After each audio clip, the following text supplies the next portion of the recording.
ગુજરાતમાં છેલ્લા 24 કલાકમાં કોરોનાના નવા 1280 કેસ સાથે કુલ આંકડો 96,435 પર, 14ના મોત, 1025 ડિસ્ચાર્જ। આજે રાજ્યના 151 તાલુકામાં વરસાદ। સાણંદ, ડીસા, ભાભરમાં 2.5 ઇંચ વરસાદ। લખપત અને દિયોદરમાં પણ 2 ઇંચ વરસાદ।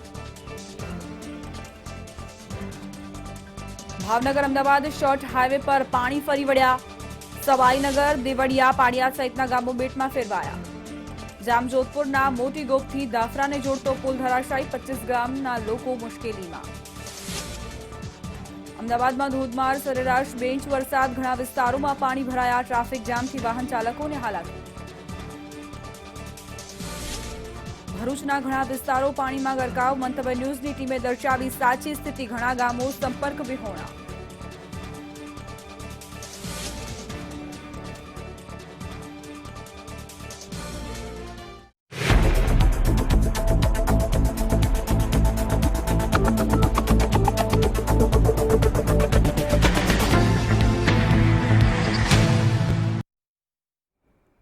નમસ્કાર દર્શક મિત્રો, 8ના ટકોરેમાં આપનું સ્વાગત છે। હું છું આપની સાથે દીપા શર્મા।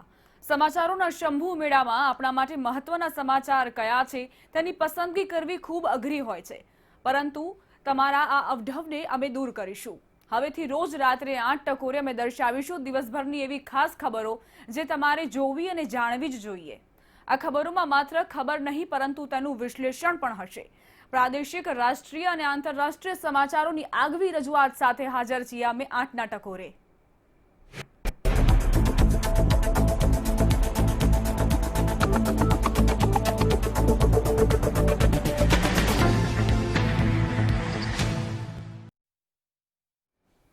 મેઘરાજા સૌરાષ્ટ્રના એક શહેરમાં કાયમી વસવાટે આવ્યા હોય તેમ અહીં રોજે રોજ હેત વરસાવી રહ્યા છે। માત્રા એટલી વધી ગઈ છે કે આ શહેરના લોકોએ હવે કહેવું પડી રહ્યું છે કે મેઘરાજા હવે ખમ્મા કરો। સૌરાષ્ટ્રનું આ શહેર અત્યારે અવિરત મેઘમહેરથી પાણી પાણી થઈ ગયું છે।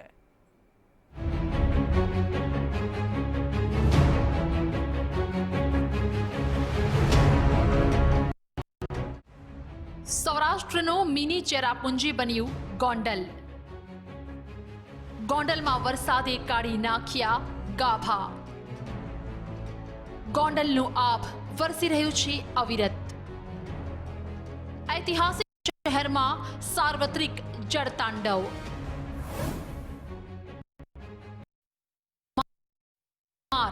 ધમધોકાર, જળબંબાકાર, આ બધા જ વિશેષણો હાલ તો સૌરાષ્ટ્રના ઐતિહાસિક રજવાડા અને મહારાજા ભગવતસિંહના શહેર ગોંડલ માટે વપરાઈ રહ્યા છે। અહીં મેઘ સવારી એ રીતે નીકળી છે જાણે કોઈ શાહી સવારી નીકળી હોય। એટલે કે પૂરા રજવાડી ઠાઠમાઠ સાથે, ધૂમ ધડાકા સાથે પડતા વરસાદે અહીં છપ્પર ફાડ આંકડા નોંધાવ્યા છે। અહીં શેરીઓ, રસ્તાઓ ગોઠણદૂબ પાણીમાં ગરકાવ થયા હતા। નદી નાળા પ્રકૃતિના સૌથી રૌદ્ર સ્વરૂપના દર્શન કરી રહ્યા છે। ગોંડલ પંથકમાં ખેડૂતોના ખેતરો, વાડીઓમાં પણ જાણે તળાવ બની ગયા છે। અસંખ્ય રસ્તા પાણીમાં ગરકાવ થયા હતા। પ્રાકૃતિક કે કૃત્રિમ પાણીના જેટલા પણ સંગ્રહ સ્થાન છે એ ઉભરાઈ રહ્યા છે। લોકોના ઘરોમાં, દુકાનોમાં પાણી ઘૂસી ગયા છે। અંડરગ્રાઉન્ડ ગોડાઉનમાં પણ ઠેર ઠેર પાણીનો ભરાવો થઈ રહ્યો છે। આ સિઝનમાં મેઘરાજાએ જાણે કે અહીં કાયમી પડાવ નાખ્યો હોય તેમ એકવાર ચાલુ થાય તો 2 થી 3 કે 5 ઇંચ ખાબકીને જ જાય છે। સ્થિતિ એ હદે છે કે સમગ્ર રાજકોટ જિલ્લામાં ગોંડલ સર્વાધિક વરસાદ સાથે ટોચ પર છે। ચાલુ વર્ષે ગોંડલ શહેરમાં પુષ્કળ પ્રમાણમાં વરસાદ થઈ રહ્યો છે। છેલ્લા 5 વર્ષના આંકડા જોઈએ ગોંડલ તાલુકા અને ગોંડલ શહેરમાં તો 2016માં 860 મિલીમીટર વરસાદ પડ્યો હતો। 2017માં પણ 860 મિલીમીટર વરસાદ પડ્યો હતો, જ્યારે 2018માં 359 મિલીમીટર વરસાદ પડ્યો હતો। ગઈ સાલ 2019માં 1078 મિલીમીટર વરસાદ પડ્યો હતો। ચાલુ સાલે અત્યાર સુધીનો ઓગસ્ટના એન્ડ સુધીમાં 1460 મિલીમીટર વરસાદ પડ્યો છે। આ રીતે જોઈએ તો ચાલુ સાલે રાજકોટ જિલ્લાના તમામ તાલુકાઓ પૈકી ગોંડલ તાલુકામાં સૌથી વધારે વરસાદ પડ્યો છે। ગોંડલ તાલુકાને એવરેજ વરસાદની જરૂરિયાત 671 મિલીમીટરની છે. એની સામે આ વર્ષે 217% વરસાદ વરસી ગયો છે, જે 100% કરતાં ડબલ છે.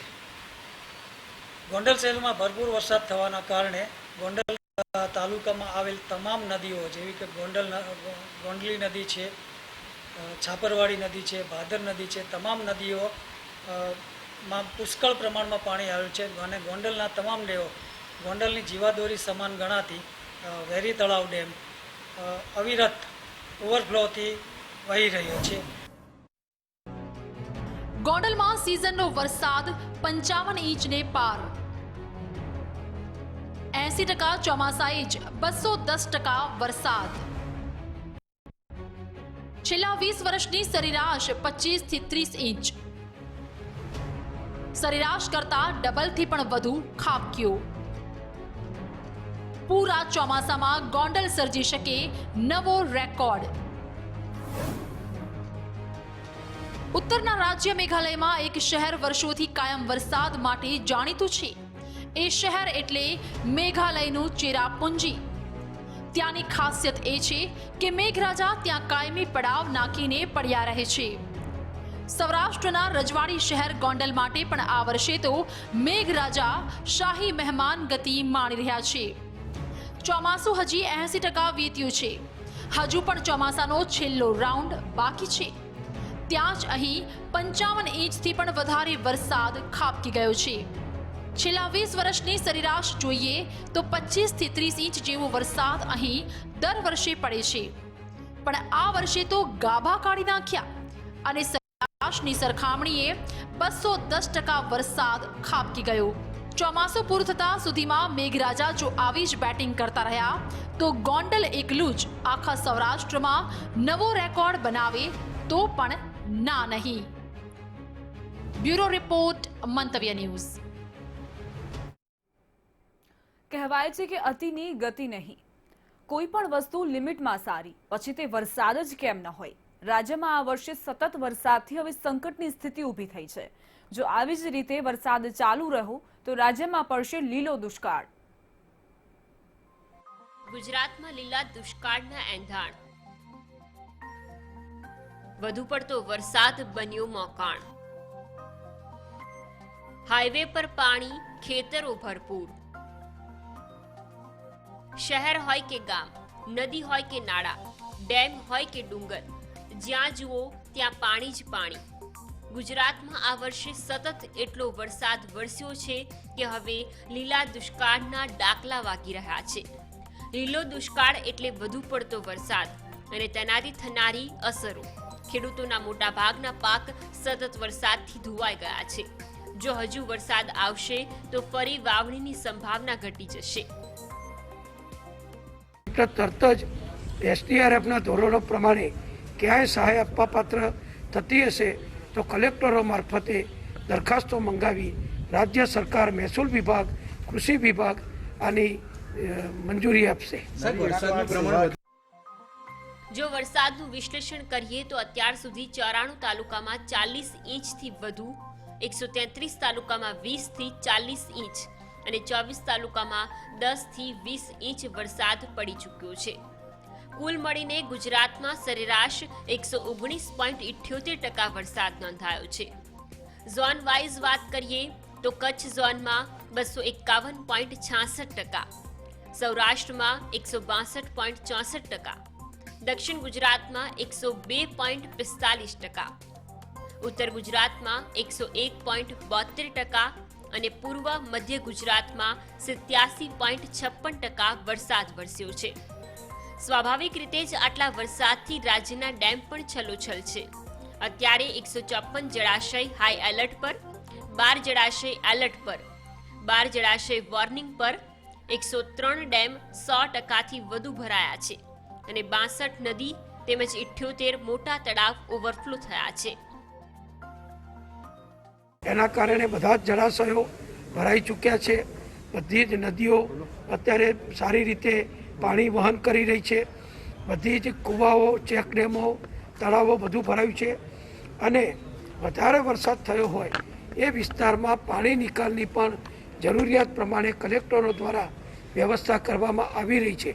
ખેડૂતોને નુકસાન ના થાય, નાગરિકોને ગામોમાં શહેરોમાં નુકસાન ના થાય એ અંગે અમે કાળજી રાખી રહ્યા છીએ. ભારે વરસાદથી 33 સ્ટેટ હાઈવે, એક નેશનલ હાઈવે, પંચાયત હસ્તકના 232 રસ્તા અને અન્ય 31 મળી 297 રસ્તા બંધ કરાયા છે. હવે વધુ વરસાદ પડશે તો મેઘ મહેર બની જશે મેઘ કહેર. બ્યુરો રિપોર્ટ, મંતવ્ય ન્યૂઝ. ઉપરવાસમાં પડેલા ભારે વરસાદ બાદ સરદાર સરોવર ડેમમાં પુષ્કળ પાણીની આવક થઈ છે. તંત્રે ડેમના જે દરવાજા ખોલ્યા છે એ જ દરવાજેથી આવતા પાણી મુસીબતરૂપ બન્યા છે. સામાન્ય રીતે જે નર્મદા નદી ગુજરાતની જીવાદોરી ગણાય છે એ જ જીવાદોરી આજે જનજીવન પર માઠી અસર પહોંચાડી રહી છે. ત્યારે ગોલ્ડન બ્રિજના વોટર લેવલથી કાંઠા વિસ્તારના કાદવ સુધી મંતવ્ય ન્યૂઝના ગ્રાઉન્ડ ઝીરો રિપોર્ટ પર કરીએ એક નજર. હવે વરસાદ આશીર્વાદ નહીં પણ બન્યો આફત. ભરૂચ પર ભાદરવો પડ્યો ભારે. નર્મદાના નીર બન્યા કહેર. જનજીવન બન્યું લાચાર. અંકલેશ્વર બોરભાટા બેટની અંદર નર્મદા નદીના નીર આવી જવાથી આ વિસ્તારના ગામડાઓની અંદર ઘરોની અંદર પાણી ઘૂસી જવાથી લોકો ત્રાહિમામ પોકારી રહી છે. આપ જોઈ શકો છો કે અત્યારે આપણી પાછળ જે બેન એક ઘરવખરીનું સામાન લઈને આવી રહ્યા છે, એમનું મકાન જે છે પાણીની અંદર આવી ગયું છે અને પાણી આવી જવાથી એ બધું ઘરવખરીનું જે પણ સામાન એમને હાથ લાગે છે એ લઈને આવી રહ્યા છે. અત્યારે જોઈ શકાય છે કે આ બોરભાટા બેટની અંદર નર્મદા નદીના 33 ફૂટ પાણી આવવાથી આટલું પાણી આ ગામની અંદર આવી ગયું છે અને હજુ પણ જો 35 ફૂટ કે એનાથી વધારે સપાટી વધે તો આ વિસ્તારના તમામ ગામોની અંદર જેટલા મકાન છે બધાની અંદર પાણી ફરી વળે છે. સર્વત્ર જળબંબાકાર. જ્યાં જુઓ ત્યાં પાણી જ પાણી. છેલ્લા 15 દિવસ અવિરત વરસી રહ્યો છે વરસાદ અને હવે આ વરસાદ જાણે અભિશાપ બન્યો હોય એવું લાગે છે. મેઘો જાણે કોપાયમાન બન્યો હોય એવો ઘાટ સર્જાયો છે. તારાજીના આ દ્રશ્યો સામે જનજીવન સુન્ન બન્યું છે. નર્મદાના પાણી વધારે પ્રમાણમાં આવતા જે મંદિરના ગોડાઉન છે એમાં નુકસાન થયેલું છે અને અમારા લગભગ 40થી 45 ઘર છે એ નદીના પાણીના કારણે સંપર્ક વિહોણા થયા છે. નર્મદા નદીમાં ઘોડાપૂરની સ્થિતિ સર્જાઈ છે. નર્મદાના પાણીએ ભરૂચ પર જાણે સામ્રાજ્ય સ્થાપિત કર્યું હોય એવો માહોલ સર્જાયો છે. જિલ્લાના રસ્તાઓ પર ઠેર ઠેર હોડીઓ ફરતી થઈ છે. ગોલ્ડન બ્રિજ ખાતે નર્મદા નદીની જળ સપાટી પાટી ઉપર વહી રહી છે, જેથી ભરૂચમાં પૂરની સ્થિતિનું નિર્માણ થયું. ભરૂચ, અંકલેશ્વર અને ઝઘડિયા તાલુકામાંથી 5000થી વધુ લોકોનું સ્થળાંતર કરાયું છે. ભરૂચની નર્મદા નદી કે તે જેની ભયજનક સપાટીથી 9 ફૂટ ઉપર વહી રહી છે. ગોલ્ડન બ્રિજ કે જે ભરૂચની ઓળખ ગણાય છે ત્યાંના આ દ્રશ્યો આપ મંતવ્ય ન્યૂઝ પર જોઈ શકો છો. ત્યાં જે સપાટીનું લેવલ છે તે 33 ફૂટને પણ વટાવી ચૂક્યું છે, એટલે કે 33 ફૂટ કરતા પણ ઉપર નર્મદા નદી વહી રહી છે અને તેને કારણે ભરૂચના જે સામેના વિસ્તારો છે કે જ્યાં રહેણાંક વિસ્તાર છે તેમાંના ઘણા બધા વિસ્તાર પાણીમાં ગરકાવ થઈ ગયા છે અને જેમ જેમ નર્મદા નદીની સપાટી વધી રહી છે તેમ તેમ ભરૂચના અન્ય જે વિસ્તારો છે, કાંઠાના વિસ્તારો, નીચાણવાળા વિસ્તારો, ત્યાં પણ પાણી ઘૂસવાનું શરૂ થઈ ગયું છે. અત્યારે ભરૂચના ફુરજા અને ધોળીકુઈ જેવા વિસ્તારો પાણીમાં ગરકાવ છે. ત્યાં હોડીઓ દોડાવવાની ફરજ પડી રહી છે. જેટલા પણ લોકો ત્યાં વસે છે, તેમના ઘર હોય, તેમની દુકાનો હોય, ત્યાંના બજારો હોય, તે પાણીમાં ગરકાવ થઈ ગયા છે. નર્મદા કાંઠે આવેલા ભરૂચ શહેર અને ગામડાઓમાં પૂરની સ્થિતિનું નિર્માણ થયું છે. 30 ગામો પૂરથી અસરગ્રસ્ત થયા છે. એનડીઆરએફની ટીમ હાલ કાર્યરત છે. ફસાયેલા લોકોની રેસ્ક્યુ કામગીરી ચાલુ છે. અધિકારીઓ સતત સ્થિતિ પર મોનિટરિંગ કરી રહ્યા છે. નર્મદા નદીની સપાટી સતત વધતી હોવાથી લોકોને નદી કિનારે ન જવા સતત અપીલ કરવામાં આવી રહી છે. અસરગ્રસ્તો માટે સુવિધા, જમવા અને મેડિકલની સુવિધા ઊભી કરવામાં આવી છે. બ્યુરો રિપોર્ટ, મંતવ્ય ન્યૂઝ. બનાસકાંઠાનું બટાટા નગરીથી ઓળખાતું શહેર ડીસા અત્યારે ડરના માહોલમાં જીવી રહ્યું છે. કરમની કઠણાઈ એ છે કે જ્યાં 2 લોકડાઉન સુધી કોરોનાનો એક પણ કેસ ન હતો, ત્યાં બેદરકારીએ કેસનો ઢગલો ખડકી દીધો છે. ડીસામાં બેદરકારીએ સર્જ્યો ડરનો માહોલ. ડીસા પંથકમાં પોણા 400 થી વધુ કેસ. 23 લોકો ગુમાવી ચૂક્યા જિંદગી. 2 લોકડાઉન સુધી નહોતા કેસ. અનલોકમાં કોરોના પણ થયો અનલોક. બનાસકાંઠાના કાંઠે વસેલું ઐતિહાસિક શહેર એટલે ડીસા.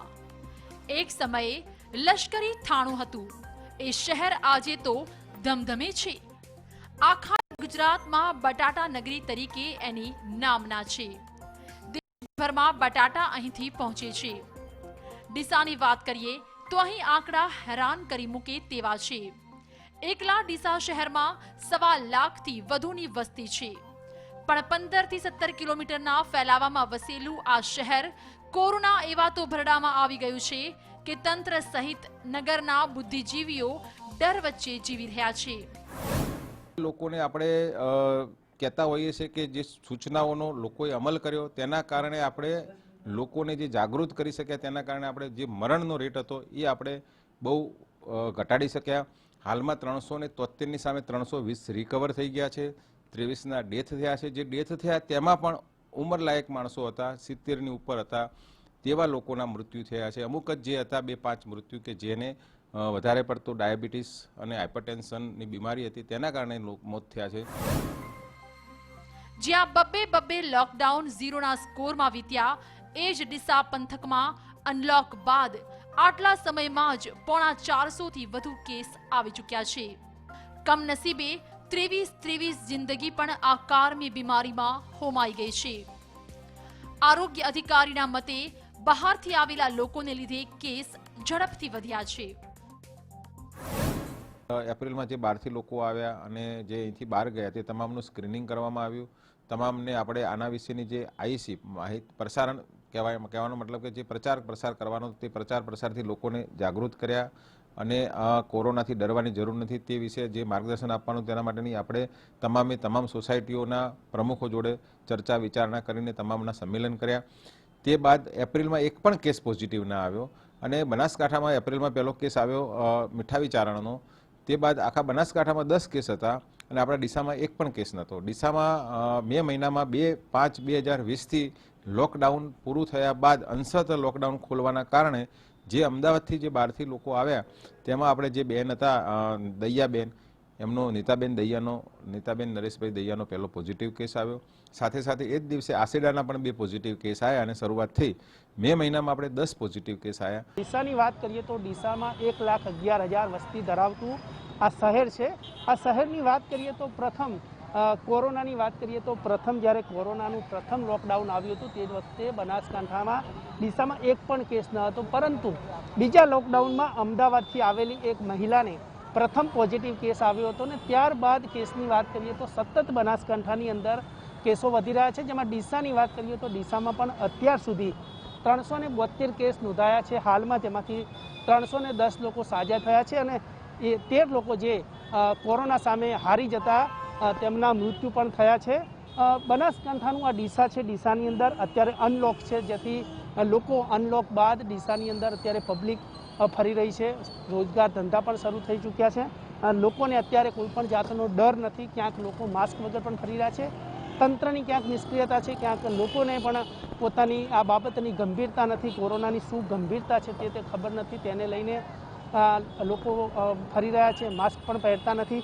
સોશિયલ ડિસ્ટન્સનું પાલન પણ જ્યાં કરવાનું હોય છે એ લોકો નથી કરતા. તેના કારણે કેસો વધી રહ્યા છે. અત્યારની વાત કરીએ તો સતત 5 દિવસના આંકડા જોઈએ તો 5 દિવસમાં પણ રોજે રોજ 15, 17, 19 અને 21 એટલે કે સતત કેસ વધી રહ્યા છે.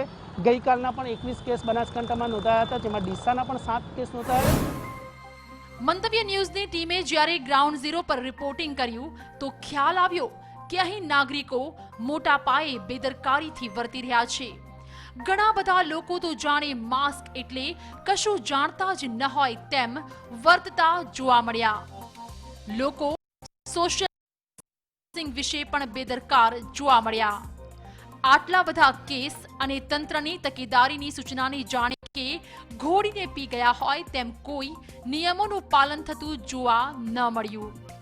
ડીસાને આ ભરડામાંથી બહાર લાવવું હશે તો નાગરિકોએ જાગવું પડશે. લોકોએ કોરોનાની ગંભીરતાને સમજવી પડશે. કમસે કમ પોતાના પરિવાર માટે તો જાગૃત થવું જ પડશે.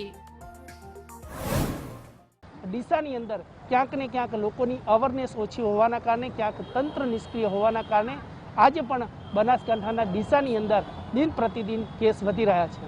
ભરત સુંદેસા, મંતવ્ય ન્યૂઝ, ડીસા. ગુજરાતીમાં એક કહેવત છે, સત્તા સામે શાણપણ નકામી. પરંતુ મિલકત હડપવા પ્રમુખ પદે બેસેલો વ્યક્તિ જો શાણપણ બતાવી પોતાની જીવિત માતાને મૃત્યુ થયું હોવાનું પ્રપંચ કરે તો તે કળિયુગનું કપૂત કહેવાય. મહુધા નગરપાલિકાના પ્રમુખે એવું કારસ્તાન કર્યું છે કે સમગ્ર શહેરમાં હાલ તેમના નામે થૂ થૂ થઈ રહ્યું છે. મહુધા નગરપાલિકાના પ્રમુખનું પરાક્રમ.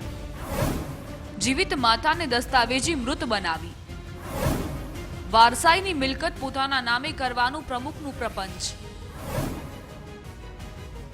ખેડા જિલ્લાના મહુધા નગરપાલિકાના પ્રમુખે પોતાની બાપ દાદાની મિલકતમાં વારસાઈ કરાવવા માટે પોતાની જીવિત માતાનો બોગસ મરણનો દાખલો રજૂ કરી સિટી સર્વે કચેરીને ગેરમાર્ગે દોરતા આ અંગે ચકચાર મચી જવા પામી. કળિયુગના કપૂત દીકરા તરીકે નામ મેળવનારા અને મહુધા નગરપાલિકાના છેલ્લા 20 વર્ષથી પ્રમુખ પદે ચૂંટાઈ આવતા મહેશભાઈ પૂનમભાઈ પટેલે પોતાની માતા જીવિત હોવા છતાં પોતાના બાપ દાદાની મિલકતમાં વારસાઈ કરવા માટે પોતાની માતાનો મરણનો બોગસ દાખલો બનાવ્યો. આ દાખલાને ખોટી રીતે નોટરી કરી સિટી સર્વે કચેરી નંબર 4282 માં ફેરફાર નોંધ 1128 થી વારસાઈ કરાવી પોતાના નામે મિલકત કરાવવાનું પરાક્રમ કરી નાખ્યું. માત્ર એટલું જ નહીં, મહુધા નગરપાલિકા જન્મ મરણ નોંધણી અધિકારી દ્વારા મૃત્યુની કોઈ નોંધ નહીં હોવા છતાં પણ રજિસ્ટર નંબર 100 થી મરણનો દાખલો બનાવી આપ્યો હતો. જો કે હવે એક અરજી દ્વારા સમગ્ર મામલાનો ભાંડો ફૂટતા ચારેકોર ચર્ચાએ જોર પકડ્યું છે. દાખલો ગેરકાયદેસર કરેલ છે અને એમણે પોતાની મિલકતમાં વારસાઈ માટે પોતાની માતાનું નામ હટાવી અને વારસાઈ કરાવી દીધેલ છે. તો ગામનો મોટા જો પ્રમુખ 20 વર્ષથી ચૂંટાતો હોય તો આવો ધંધો કરવાની, આવું ગેરકાયદેસર કૃત્ય કરવાની જરૂર કઈ હતી? માતા છે જીવિત છતાં જાહેર કરાયા મૃત. શું આવી ગેરરીતિ સામે નોંધાશે ગુનો? પાલિકાના ચીફ ઓફિસર કહે છે એક તરફી મળી છે અરજી. પાલિકાના ચીફ ઓફિસર અમિત પંડ્યા કહે છે કે એક તરફી અરજી મળી છે અને હજુ રેકોર્ડ ચેક કરવાના બાકી છે. જ્યારે રેકોર્ડની ખરાઈ કરાશે ત્યારે જ આ દિશામાં આગામી કાર્યવાહી કરવામાં આવશે. એક તરફની રજૂઆત આવી છે, પરંતુ બંને પાસાની ચકાસણી કર્યા બાદ જ આ અંગે કોઈ કાર્યવાહી હાથ ધરી શકાય એમ છે. એટલે રેકોર્ડની ચકાસણી કરવી જરૂરી છે. પાલિકાના અધિકારીઓની પણ મિલીભગત. પ્રમુખની માતાનું મૃત્યુ થાય અને કોઈ અજાણો હોય તેવું બને જ કેમ? સૌથી મોટો પ્રશ્ન તો એ જ છે જે શહેરના નાગરિકોના મોઢે ચડી ગયો છે કે પાલિકાના પ્રમુખની માતાનું મૃત્યુ થાય તો પાલિકામાં કામ કરતા કર્મચારીઓને કેવી રીતે ખબર ન પડે. જો કે હાલ તો આગામી પગલાંની રાહ જોવાઈ રહી છે. યોગેશ પરમાર, મંતવ્ય ન્યૂઝ, મહુધા. મંતવ્ય ન્યૂઝે તમને પ્રાદેશિક સમાચારોની સફર કરાવી. હવે આગળ રાષ્ટ્રીય સમાચારોની સફર તરફ આગળ વધીશું. સરકારી ઓફિસમાં કામ કરાવવું હોય તો સામાન્ય પ્રજા માટે માથાના દુખાવા સમાન બની જાય છે. જો કે કેન્દ્રની મોદી સરકારે આવા સરકારી બાબુઓને શોધવાનું કામ શરૂ કરી દીધું છે. આ કામમાં અડચણ બની રહ્યા હોય અથવા તો ભ્રષ્ટાચારી કરતા હોય, 28 ઓગસ્ટથી મોદી સરકાર આવા કર્મચારીઓ માટેની એક ખાસ ગાઈડલાઇન્સ જાહેર કરી દીધી છે, જેમાં આવા બાબુઓ સામે તવાઈ આવશે. બાબુઓની ખેર નથી. કામગીરીમાં રહ્યા તો થઈ જશો નિવૃત્ત. નબળી કામગીરી હવે નહીં ચાલે. વિસ્તૃત માર્ગદર્શિકા થઈ ગઈ છે જાહેર. સરકારમાં કામચોરી અને ભ્રષ્ટાચાર અટકાવવા માટે નરેન્દ્ર મોદી સરકારે કડક પગલું ભર્યું છે. 50 વર્ષની ઉંમરના અથવા જે લોકો 30 વર્ષથી સરકારી નોકરીમાં છે તેવા અધિકારીઓની કામગીરી નબળી જણાશે તો જનહિતમાં તેમને ફરજિયાત નિવૃત્ત કરી દેવામાં આવશે. આ સંદર્ભમાં ministry of personnel, public grievances and pensioners દ્વારા 28 ઓગસ્ટે વિસ્તૃત ગાઈડલાઇન્સ જાહેર કરાઈ છે અને કેન્દ્ર સરકારના દરેક મંત્રાલય અને વિભાગોને તાત્કાલિક અસરથી તેનો કડક અમલ કરવા માટે કહેવાયું છે. 50 વર્ષથી ઉપર અને 30 વર્ષની સરકારી નોકરીનો રખાશે રેકોર્ડ. આવા કર્મચારીઓની કામગીરીનો રેકોર્ડ રિવ્યુ કરાશે. દર 3 મહિને કરવામાં આવશે સમીક્ષા. સરકારને છે કર્મચારીને ગમે ત્યારે નિવૃત્ત કરવાનો અધિકાર. કેન્દ્ર સરકારે એક ખાસ ગાઈડલાઈન જાહેર કરી છે જેમાં ડિપાર્ટમેન્ટ ઓફ પર્સોનેલ એન્ડ ટ્રેનિંગના મેમોરેન્ડમમાં જણાવાયું છે કે ફંડામેન્ટલ રાઇટ્સ 56J, 56L અથવા પેન્શનના નિયમો 48(1)B હેઠળ લોકહિતમાં જરૂર પડે તો સરકાર કોઈપણ કર્મચારી કે અધિકારીને નિવૃત્ત કરવાનો અધિકાર ધરાવે છે. સિનિયર અધિકારીઓ દ્વારા જે તે કર્મચારી અને અધિકારીઓની કામગીરી ચકાસવામાં આવશે. જો કામગીરી નબળી દેખાશે તો સરકાર સમીક્ષાના આધારે તેને ફરજિયાત નિવૃત્ત કરશે. ઢીલી નીતિઓની મળી છે અનેક ફરિયાદ. સરકારે આ વર્ષની શરૂઆતમાં જ સંકેતો આપી દીધા હતા કે કામ ન કરતા અને નબળું પરફોર્મન્સ ધરાવતા કર્મચારીઓ સામે કડક કામગીરી કરવામાં આવશે. સરકારી કર્મચારીઓની ઢીલી નીતિ અંગે સરકારને અવારનવાર ફરિયાદો મળતી રહે છે અને સરકાર પોતે પણ આ અનુભવમાંથી પસાર થાય છે. તેને જોતા કામગીરીની સમીક્ષાના આધારે ફરજિયાત નિવૃત્તિ આપવાનો નિર્ણય લેવામાં આવ્યો છે. બ્યુરો રિપોર્ટ, મંતવ્ય ન્યૂઝ. આઠના ટકોરે ન્યૂઝમાં આજે આપણે જેમ જોયું કે મહુવાથી મહુધા અને ડીસાથી ગોંડલ સુધીના ખાસ સમાચારો આવરી લેવામાં આવ્યા. આવી જ રીતે ફરીથી આવતીકાલે અન્ય કેટલાક ખાસ મુદ્દા અને નવા સમાચારો સાથે ફરી મળીશું. અત્યારે બસ આટલું જ. નમસ્કાર.